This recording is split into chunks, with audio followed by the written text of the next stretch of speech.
दोस्तों, आपने वो कहावत तो सुनी ही होगी कि गागर में सागर भरना। एक्सेल में पिवोट टेबल ठीक यही काम करता है। पिवोट टेबल का यूज करके आप बहुत बड़े और अनऑर्गेनाइज डाटा को बहुत ही छोटे से कंटेंट के अंदर और बहुत ही इफेक्टिव तरीके से रिप्रेजेंट कर सकते हैं। आज के वीडियो में मैं आपको सिखाऊंगा एक बिगिनर पर्सन किस तरह से अपने डाटा को पिवोट टेबल के अंदर इंसर्ट कर सकता है और किस तरह से उससे यूजफुल इनसाइट्स ड्रॉ कर सकता है। नमस्कार दोस्तों, मेरा नाम है दीपक। आप देख रहे हैं एजुटेक डीके। ज्यादा देर न करते हुए चलिए शुरू करते हैं आज का वीडियो और सीखते हैं कुछ नया।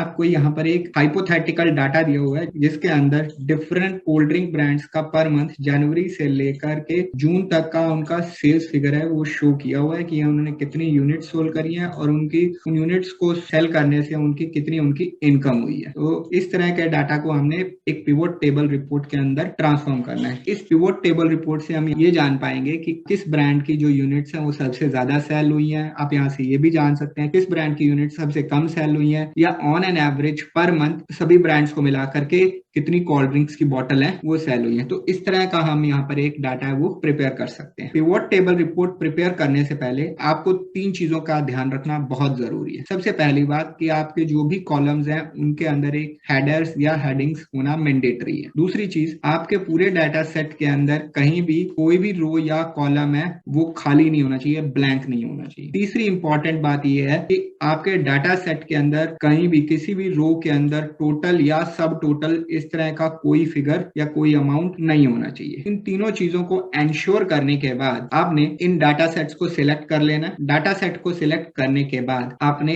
इंसर्ट टैब के ऊपर क्लिक करना है। इंसर्ट टैब के ऊपर क्लिक करने के बाद आपने टेबल ऑप्शन को सिलेक्ट करना है या फिर कंट्रोल टी, ये शॉर्टकट आपने सिलेक्ट कर लेना है। इससे जब भी आप अपनी पिवोट टेबल रिपोर्ट के अंदर फ्यूचर के अंदर कोई भी करेक्शन करेंगे या कोई एडिशन करेंगे या कोई डिलीशन करेंगे तो वो ऑटोमेटिकली आपके पिवोट टेबल रिपोर्ट के अंदर वो चेंज रिफ्लेक्ट हो जाएगा। आपको मैन्युअली कुछ भी उसके अंदर कोई चेंज करने की जरूरत नहीं पड़ेगी। ये सब करने के बाद आपने यहाँ पर ओके प्रेस कर देना है। तो जैसे ही आप ओके प्रेस करेंगे इस तरह से आपका टेबल है वो ट्रांसफॉर्म हो जाएगा। अब इस तरह की जो अपीयरेंस है कई लोगों को ऑड लग सकती है, के लिए हम कोई भी यहाँ पर डिजाइन नहीं सिलेक्ट करेंगे। तो इसलिए आपने यहाँ डिजाइन टैब के अंदर जाने के बाद जो भी आप अपने टेबल का डिजाइन सिलेक्ट करना चाहें, एक सिंपल सा डिजाइन जैसे मैं यहाँ पर सिलेक्ट कर लेता हूँ, यहाँ पर नन ऑप्शन दिया हुआ है, इसको मैं सिलेक्ट कर लेता हूँ। आपने यहाँ पर अपने कॉलम के अंदर जो भी आप अपने टेबल का नाम देना चाहें वो दे सकते हैं, जैसे कि मैं यहाँ पर सेल्स लिख देता हूँ। अब नेक्स्ट टैब के अंदर आपने इस डाटा सेट को सिलेक्ट रखते हुए यहाँ पर अगेन इंसर्ट टैब के ऊपर क्लिक करना है और बिल्कुल लेफ्ट हैंड कॉर्नर पर पिवोट टेबल नाम का एक रेडियो बटन दिया हुआ है या आइकन दिया हुआ है, इसको आपने क्लिक कर लेना है। क्लिक करने के बाद आपके सामने इस तरह से एक पॉपअप बॉक्स आ जाएगा। यहाँ पर आपको पहले ऑप्शन के अंदर आपको टेबल रेंज देनी होगी। यहाँ पर हमने पहले ही अपने टेबल का लेबलिंग कर लिया है तो वो रेंज ना बता करके आपका एक्सेल शीट है आपको उसको टेबल का लेबल दिखा देगा। साथ ही साथ दूसरा ऑप्शन आपको दिखाई देगा कि आपने अपना जो पिवोट टेबल रिपोर्ट है किस तरह की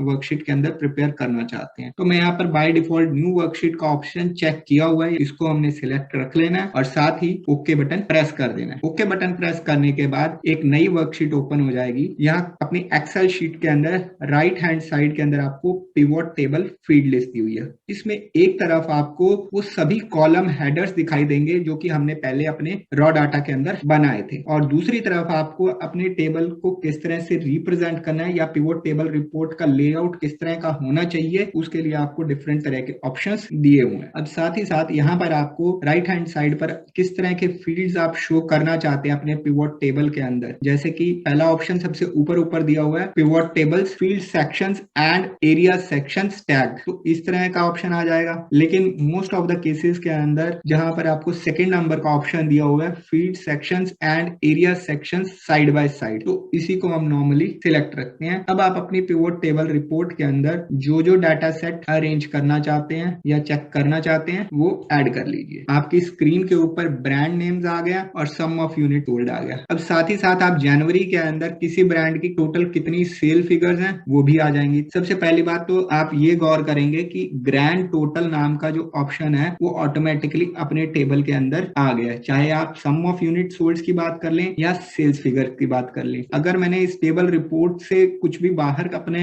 ऑप्शंस को या कर्सर को क्लिक कर दिया तो हमारा जो राइट हैंड साइड का ऊपर जो भी ऑप्शन आ रहे थे वो दिखाई देना बंद हो गए हैं। उसके लिए आपने क्या करना है, यहाँ पर इस पिवोट टेबल रिपोर्ट के अंदर कहीं भी आप क्लिक करेंगे तो आपको again pivot table field list है वो दिखाई देने लग जाएगी। अब आप चाहते हैं कि हम सिर्फ किसी एक पर्टिकुलर ब्रांड का ही डाटा देखना चाहते हैं तो सिंपली हम क्या करेंगे, यहाँ पर ब्रांड ऑप्शन में जाएंगे और ब्रांड ऑप्शन के अंदर जो भी ब्रांड आप सिलेक्ट करना चाहें वो कर सकते हैं। जैसे सपोज मैं यहाँ पर सिलेक्ट ऑल का ऑप्शन है, इसको अनचेक करने के बाद कोका कोला वर्ड को सिलेक्ट कर लेता हूँ तो आप देखेंगे कि जनवरी के अंदर मुझे एक पर्टिकुलर ब्रांड का ऑप्शन है वो दिखाई देने लग गया है। जो भी हमारे पास ब्रांड थे उनको हम दोबारा से सिलेक्ट कर लेते हैं। जो एक्सेल है वो आपके डाटा को ऑटोमेटिकली A to Z यानी कि अल्फाबेटिकल ऑर्डर के अंदर जो आपके ब्रांड नेम्स है उनको दिखा रहा है और उसी के अकॉर्डिंग आपका जो सेल्स फिगर है या सम ऑफ यूनिट सोल्ड है for the month of January वो शो कर रहा है। अब यहाँ पर रो लेबल्स के अंदर आपको डिफरेंट ब्रांड्स दिए हुए हैं और कॉलम लेबल्स के अंदर आपको ब्रांड्स की जो यूनिट सोल्ड है या वैल्यूज है, सम ऑफ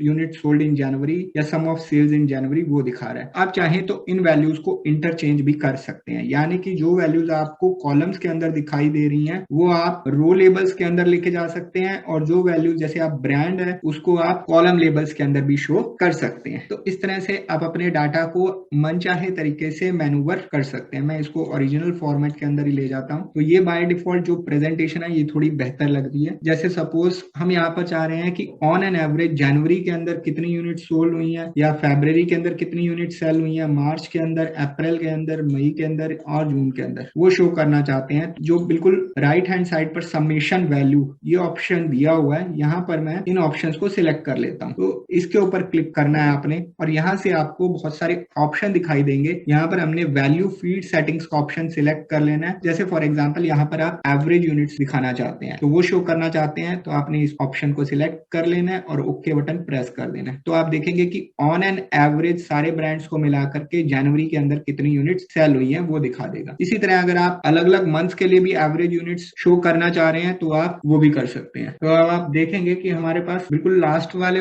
रो के अंदर जहां ग्रैंड टोटल हम शो कर रहे थे वहां पर हमें एवरेज वैल्यूज है वो अब शो हो रही है। अब अगेन आप ये शो करना चाह रहे हैं कि आपका जो डाटा है वापस सम ऑफ जो यूनिट सोल्ड है वैसे ही आ जाए तो अगेन आप यहाँ पर इस कॉलम के अंदर कहीं भी राइट क्लिक करें और समराइज वैल्यू बाय सम ये क्लिक करेंगे तो आपकी जो एवरेज वैल्यू का डाटा है वो ऑटोमेटिकली रिप्लेस हो जाएगा। आप सेम प्रोसेस है बाकी सभी कॉलम्स के अंदर जाकर भी कर सकते हैं। जैसे हम जनवरी के अंदर शो करना चाहते हैं कि मैक्सिमम किस ब्रांड ने सबसे ज्यादा यूनिट सेल करी है तो हम जनवरी मंथ का जो डाटा है सिर्फ उसी को सिलेक्ट रखेंगे और राइट क्लिक करेंगे। राइट क्लिक करने के बाद यहाँ पर समराइज वैल्यू बाय मैक्सिमम इस तरह का ऑप्शन है वो सिलेक्ट कर लेंगे कि आपका जो डाटा सेट है वो रैंडमली सिर्फ अल्फाबेटिकल ऑर्डर के अंदर अरेंज है। अब अगर हम ये शो करना चाहें कि जनवरी मंथ के अंदर किस ब्रांड ने सबसे ज्यादा यूनिट सेल करी है या किस ब्रांड ने सबसे कम यूनिट सेल करी है तो आप वो भी शो कर सकते हैं। तो यहाँ पर आपने किसी भी पर्टिकुलर कॉलम को या किसी पर्टिकुलर वैल्यू को हाईलाइट रखते हुए आपने राइट क्लिक करना है। राइट क्लिक करने के बाद आपके सामने इस तरह एक ऑप्शन आएगा, एक बॉक्स दिखेगा। यहाँ पर आपने सॉर्ट का ऑप्शन सिलेक्ट कर लेना है और सॉर्ट स्मॉलेस्ट टू लार्जेस्ट इसको चेक कर देना है। तो जैसे ही आप इस तरह इसको चेक करेंगे तो आप देखेंगे कि जिस ब्रांड ने सबसे ज्यादा यूनिट सेल करी है वो सबसे नीचे आ गया और जिस ब्रांड ने सबसे कम यूनिट सेल करी है वो सबसे ऊपर आ गया। फाइनली अगर आप ये शो करना चाहते हैं कि आपके जो डाटा सेट के अंदर एक पर्टिकुलर ब्रांड ने जो यूनिट सेल करी है वो टोटल यूनिट्स का कितना परसेंटेज है तो उसके लिए सिंपली आपने क्या करना है, यहाँ पर शो वैल्यूज राइट क्लिक करना है। राइट क्लिक करने के बाद शो वैल्यूज का ऑप्शन सिलेक्ट करना है